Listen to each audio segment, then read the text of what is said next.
Bakunzi bacu bakunzi ba B-Info Plus kangenda baramutsinda bahe n'ikaze makino igano cacu cuno musi turi ku mugoroba w'igerekerezo rya 10 kwezi no kucenda umwaka wa 2025 nongere ndamutse cyane abadukurikirana bose baherereye yaba bari ngaha mu gihugu cacu ciza cy'u Burundi abari mu Rwanda abari Kongo hose muri Afrika muherereye muri rusange mumve ko twaramukije tutibagiye abari Amerika Europe Asia n'ahandi mu mpande zine zigize isi mumve ko twaramukije tumirira kubana natwe makino kiganiro cacu cuno mugoroba Yesu ko bisazo ndi kumwe n'umusanguzi muri studio niwe tugiye kubana mwakino kiganiro bwana musanguzi nizera yuko biriwe neza cyane.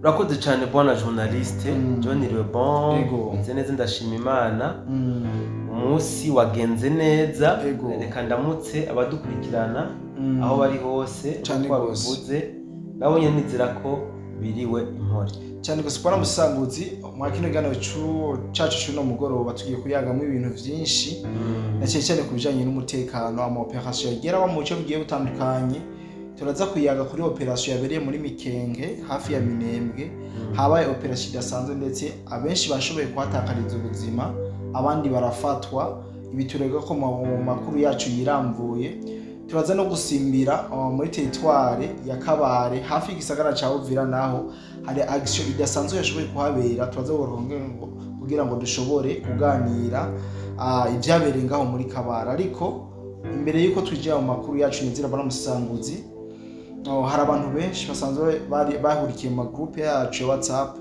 na groupe agera kuri 7 ya B-Info Plus ariko hari hiberayo navuga ko atari vyiza na cyane cyane kuba turi mu groupe dufise ivyumviro bitandukanye cyangwa turi mu butandukane bwacu ugasanga hari abagomba kubikoresha kugira ngo bashobore kugirira nabi abandi bwana musanguzi ndibaza umaze kumva amatemonyage menshi bari mu groupe aho batubwira ati je vyagenze uko naje vyagenze uko.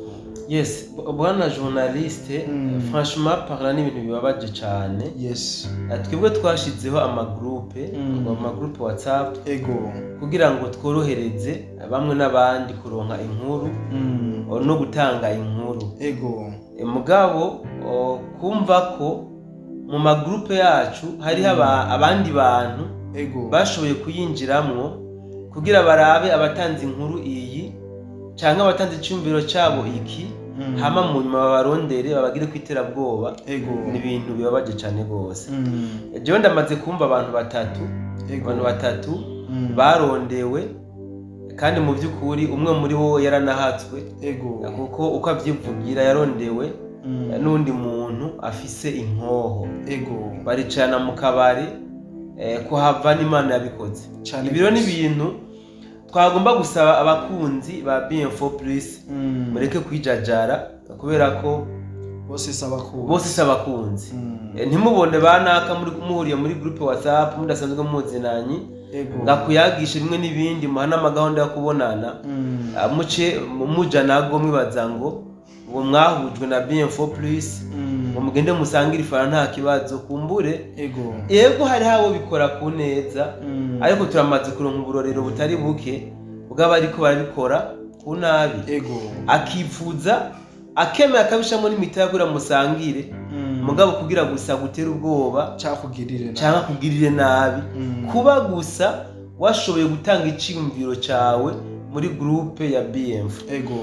Ntabwo tubabwiye ngo tubatera ubwoba ariko twebwe byaduteye ubwoba nk'aba initiateur ba B-Info Plus abantu twiyumvire gushiraho runo rubuga abantu twiyumvire gushiraho za groupe WhatsApp kugira ngo turahanahana amakuru ni muntu mbere yo kugira ngo tubahe onyo tubahe imburi mandi majambo mumenye abantu muri kumwe amagroupe abaribo bose sabakunzi bose ndagasubiyemwo sabakunzi rero mwirinde mwigengesere kandi na cyane cyane no majya amagroupe WhatsApp muzi muraba n'amajambo muvugamo kuko hariho n'abantu bavuga nk'amajambo mu by'ukuri ateye isoni hari n'abavuga nk'amajambo ubona ko vraiment yarengereye ibyo nabyo si byiza biza ko umuntu ashikiza amajambo mu rupfasoni kandi amajambo yaniyumviriyeko yubaka bose kadutera ivyatsi aho kabikabije cyangwa iyo ngendo itari nziza ya bamwe bahurikiye mu groupe yacu kumbure urumva yuko umuntu arinza gukangisha inkoho bwana Musesangozi yuko ibintu biba biri kurundi rwego. Yes, umuntu arinza gukangisha inkoho bwana journaliste franchement biba bigeze kure cyane, biba bigeze kurundi kuko inkoho ni ikigwanisho gicira umuriro. Yego rero iyo tubonye inkoho twebwe nk'abasivile tubona urupfu mu bisanzwe. Rero uwo muntu ntituzi nimba ari umusirikare, ntituzi nimba ari umuroberi, ntituzi nimba ari umusuma, ntituzi nimba ari umugizi wa nabi wo ngaho. Mugabo uko biri kose, yaba umupolisi yaba umusirikare, yo kurondera muri mu kabare atakweretse imuranga ko ari umupolisi cyangwa umusirikare, tuje utibona mu ntumbero mbi. Tubibona yuko ibyo bintu byafashe intumbero mbi. Niyo mpamvu rero mu by'ukuri twagomba dusabe abakunzi ba Bien-Info Plus mwigengesere, mumenye kabisa, cyane cyane mumenye abo muri kumwe muri za groupe za Bien-Info Plus. Cyane gose kwa Musesangozi hitwa bitebako kumbure, ababikora n'ababikorerwa baravyumvise, barashoboye kuronka umuco unizereye yuko atawuzoshobora gutega ubwoba ni ukundi canke atumwe ku kundi n'umuntu atazi kugira ngo bashobore kubonana. Bwa Musesangozi nari yavuze yuko dufite amakuru menshi tugiye kuyaga, cyane cyane ku mirongo y'urugamba. Nkundire duhere ngaha muri Mikenge, aho uno munsi habaye operation idasanzwe ndetse yanahitanye abasirikare batari bake, ndetse bamwe bafata amatwekwa barafatwa mpiri mwiyo migwano. Bwana Musesangozi ikaze kandi utubwire operation ngene yagenze muri rusange. Urakoze cyane bwana journaliste. Aha muri Mikenge hazindutse operation mu bucagucagu, novuga operation iremereye kandi natiye n'ubwoba. Aha muri Mikenge no kumenyesha ko hari hamaze iminsi hari kwasubira kwiyegeranirizwa inyeshamba zo hakujya y'u Rwanda, nizo twabonye zaguye ku bwinshi, ariko kandi n'abandi batwigwaniho bariko barahiyegeraniriza. Ni muri bamwe bari baratataniye mu mashamba atandukanye nyuma y'ibitero bagabwe ko mu ndwi yahera hamwe na Wazalendo, ndavuga ijya coalition ya FARDC. So igitero cy'umunsi rero nkuko tubikesha abene gihugu bahari ya hafi ya Mikenge, baremeza ko imigwano yatanguye mu bucagucagu isaha 11 z'agatondo. Ayo masaha kubahazi bavuga ko hari hakiriho igifungu. Igifungu rero okigihari, aba Wazalendo, FDNB na FARDC bagiye kimya baca bashikira mu mahandake yari yarimbwe na FARDC. No kuvuga bashikiye mu byahoze ari birindiro bya FARDC. Yes, mu binogo baca bipositiona fresh hajya barapanga karere neza na neza.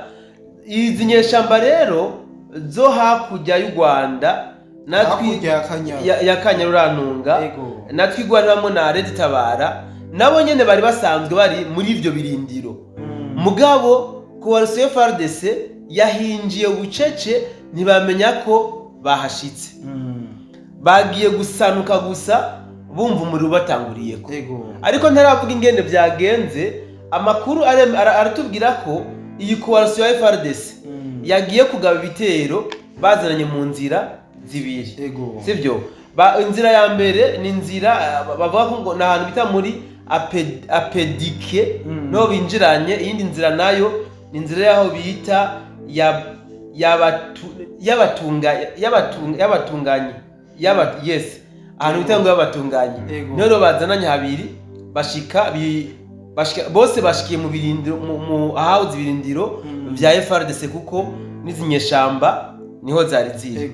Rero bacatse umuriro, sinzi ko wewe uba warabonye aho bakora ama operation nk'uko no mu mafilimi ngira ngo muramubibona, bakibakiriza ko umuriro babaye bugwi igihumura, kuko urumva batanguye kubarasa babarimwo. No kuvuga izinyeshamba zabaye bugwe igihumura, abo batakirije ko umuriro directement barakuza meza bariruka bakurikize amasasu. Mugabo kandi no kubwa amahirwe make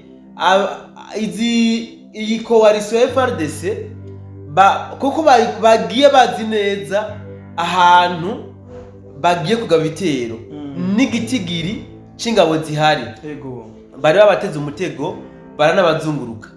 Aba rero barashobora kugiza amasasu bamaze kurenga gato baca barabihorera kuko bari bazi yuko bagiye kwishora ku yindi coalition y'abazungurutse. So izi nyeshamba rero zabonye ayimbwa yaboneye ku mugezi, akumbure bamwe n'abandi babonye amafoto y'ivyabire ku mirongo y'urugamba, ngira ngo wabonye ifoto y'inyeshamba yo kujya Kanyaru yafatiwe ku mirongo y'urugamba aho byanse ko yiruka kubera inzira yari ifise.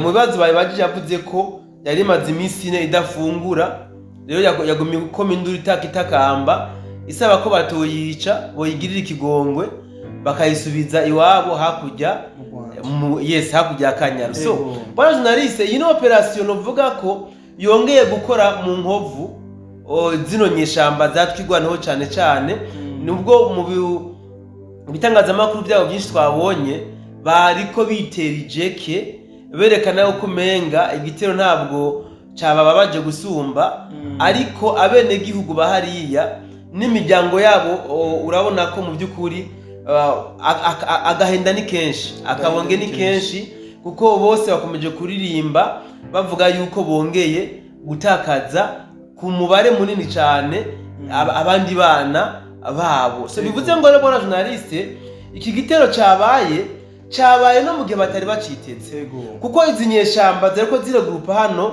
muri Mikenge zari zirindiranye zigwire hama barabe ko bahitamo swat kwinjira Minembwe, swat kuraba ko bosubira Bukavu, kuko izo nzira zose yabija mu Minembwe irazibiye, yabisubira Bukavu irazibiye, nta nzira nimwe babona bari bucemwo. Niyo mpamvu bari barindiriye barabe yuko baza kwirogrupa, barabe ko bakwira igitigi nyamwinshi, bahitemwo aho bashobora kuba bagaba igitero mu nzira mu ntumbero yo kurondera inzira ibakura hano muri Mikenge. Amakuru rero akomeza kuvuga ko hano muri Mikenge muri kino gitero izi nyeshamba zahatakarije cyane, usibye ingabo zahaguye n'inkoho bari basigaranye nyinshi bazisize muri bijya birindiro cyangwa se muri kijya kibanza babarasiyemwo. So inkuru rero yahajya muri Mikenge ikomeza kuvuga ko nukuvuga mu mashamba ahanamiye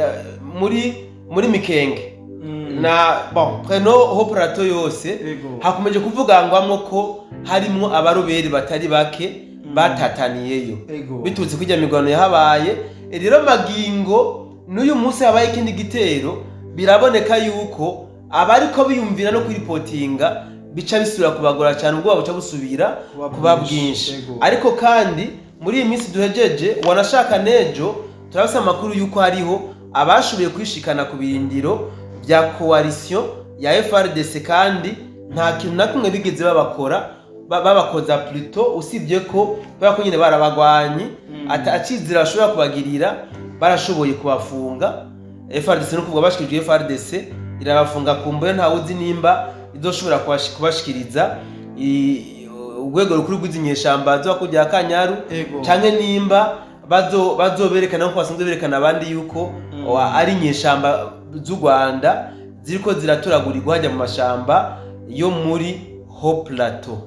Asante sana bwana musanguzi kwiyo nkuru duhaye, kumbure ari benshi batari bazi bijanye n'iyo operation, ariko ndashaka gato dusimbire aha muri territoire ya Kare hari action idasanzwe yahabereye. Urashobora kutubwira mu majambo make uko vyari vyifashe muri rusange? Bwana journaliste, ni muri territoire ya Kabare no twabonye ibidasanzwe neza na neza mu marembo y'igisagara ca Bukavu. Hagaragaye ibikorwa novuga biremereye cyane gose, ubwa mbere kubene gihugu hamwe no kuba zino nyeshamba za M23. Biragaragara cyane yuko ibitero bigiye gusubira kuba bishasha hano muri Bukavu, kubera ko twabonye abawazarendo bariko barirukana, reka ndabite kwirukana canke guhagarika ibikorwa by'amashure ku nguvu, aho bagenda babwira yuko ata mpamvu nimwe babona yuko bokwiga mu gihe igihugu cabo babona ko cadandajwe, nibahagarike aba wazalendo babanze bakore ibikorwa vya gisirikare byo kuraba ko bogarukana ubutaka bwabo bwanyazwe cyangwa se bwihagiwe n'inyeshamba zo kujya y'u Rwanda, hama bazoba barasubira kwiga amahoro yabonekanye. So twabibonye mu majambo menshi barakoresha bwana journaliste, aho novuga ko ari n'amajambo ateye ubwoba anakarishe cyane. Umva ko hari umwazindi yagenda abwira abanyeshure, abavyeyi n'abarimu, aho bwa mbere abavyeyi yuko umuvyeyi akeneye ko umwana wiwe ashobora guhura n'impanuka yo gupfa, nuko umuvyeyi yifuza kuba yamba umwana wiwe amureka asubire ku ishuri, ni kuko hagomba kubera ibikorwa bikomeye cyane gose, aho babwira n'abarimu yuko babategetse ko batagomba gusubira kugura amashure magingo umutekano utarasubira kuboneka hano muri bino bice. Aha rero jewe nce ndabibonamwo urujijo rukomeye cyane gose, magingo zino nyeshamba zibahimiriza kuja ku mashuri kugira ngo zereke isi yose yuko ibice zino nyeshamba zirimwo bitekanye, bituje, n'ibikorwa biriko birakogwa ukuri kwamye. Tukabona urundi ruhande naho wazalendo ikirabuza abanyeshuri kuja ku mashuri mu ntumbero yo kwerekana yuko umutekano waho utameze neza. Aha nca mbona ikibazo ku bavyeyi no ku barimu, kuko umuvyeyi akazunguka ku mwana ku mashuri, zino nyeshamba z'u Rwanda zirashobora kuzumukorera ikibi mu ntumbero yo kumwagiriza yuko ari umuwazalendo. Ariko kandi ku rundi ruhande umuvyeyi azunguka ku mwana ku ishuri, usibye ko n'abawazalendo ubwabo bashobora nabo kuba bomuhana mu ntumbero yuko atubahirije amabwirizwa batanze. Urashobora gusanga sevuro umwana wiwe ahuye n'isanganya agahitanwa na bari perdi, kuko tubiboneka neza yuko abawazalendo hariho ibindi bikorwa vya gisirikare bagomba gukorera muri bino bibanza. Aha rero n'urujijo totale ku bavyeyi no ku barimu bo muri territoire ya Kabare, wanashaka n'abari muri komine Bagira, kuko hajya hose biboneka ko abawazalendo batanze itegeko yuko atabanyeshuri bagomba gusubira ku mashuri. Asante sana bwana Musisanguzi, nizere yuko abenshi bamenye situation ngene zifashe mu bice bigiye bitandukanye. Kangusabe nyamba hari ibintu ushobora kongera ko uvyigane abadukurikirana, hama turangize babona yuko n'amasaha ageze kure. Bwana journaliste, mu kurangiza kino kiganiro nashaka dusimbire muri Uvira. Muri Uvira aho biriko biravugwa yuko umutekano wasubiye novuga kuja ku rutonde. Aya n'amakuru ashikirizwa n'abenegihugu muri Uvira, usibye ko ataba autorite cyangwa se atanzego, atabarongozi ba Uvira baragira ico babivuzeko. Amakuru ariko arava mu benegihugu avuga ko ujya General Gasita bariko bariyamiriza yoba yaravuye muri Uvira agafata destination yerekeza mu gihugu cy'u Burundi. Niko amakuru y'abenegihugu ariko aravugwa. Usibye ko abarongozi b'igisagara ca Uvira nta kintu na kimwe barabivuga ko, ndetse n'abarongozi b'u Burundi nta n'ikintu na kimwe barabivugako. Ariko gusa ikigaragara nuko muri Uvira nta manifestation yahabaye, nta na ville morte yabahabaye, nta masasu yahavugiye. Ubwo rero ku ruhande rw'abenegihugu babona ko amahoro ari sawa, umutekano uriko urasubira kuja mu buryo. So niyo nkuru rero nanimfuje kurangirizako. Reka nce nike abantu bari badukurikiranye kumbure, tuzosubira mu biganiro byacu byo ku munsi w'ejo. Nuko kandi nishimire cyane abantu bose twabanye kuri uno munsi mu biganiro byose twagiye tubahereza. Nizere yuko bashoboye kumenya ukuri uko bimeze cyane cyane mu mirongo y'urugamba nuko umutekano wifashe mu karere. Abenda biki abantu ndabifundije ijoro ryiza, kumbure tuzongera ku munsi w'ejo. Bye bye.